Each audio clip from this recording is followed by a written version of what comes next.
कार्याकडे राज ठाकरेंचा फोन आलेला होता अशी माहिती वसंत मोरे यांनी TV9 मराठीशी बोलताना दिली आहे. संदर्भात काल एवढं दिवसभर सगळं सुरू होतं, तुम्ही राजीनामा दिलाय.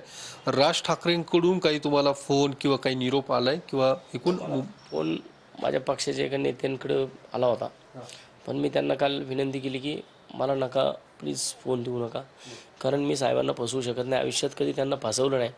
आणि आता जर मी माघारी फिरणारच नाही आहे तर मला कृपया माझे हात जोडून तुम्हाला विनंती राहील की मला नका तुम्ही आग्रह करू, मला साहेबांसोबत नका बोलायला लावू, मला नाही बोलायचं, मला जमणार नाही बोलणं, मला जड होईल ते.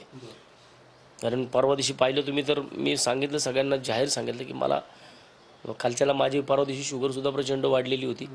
घरच्या लोकांनी शेवटी मला या सगळ्या गोष्टी कशा पद्धतीने बोलल्यात ते मला माहिती आहे. त्यामुळं माझं जर काय बरं वाईट झालं ना तर मग काय, मग कुणासाठी करायचं एवढं सगळं.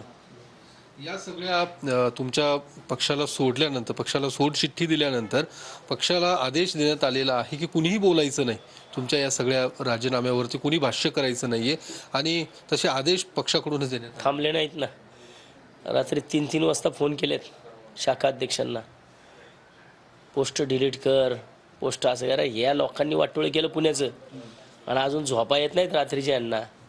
3-3 वाजता वेळ पडली ना तर कार्यकर्त्यांना त्रास द्यायचा बंद नाही केला ना या लोकांनी, तर मग मला ते साहेबांना सगळं पाठवायला लागेल की कोण साहेब खरं फसवत होतं तुम्हाला ना अजून कोण फसवतं.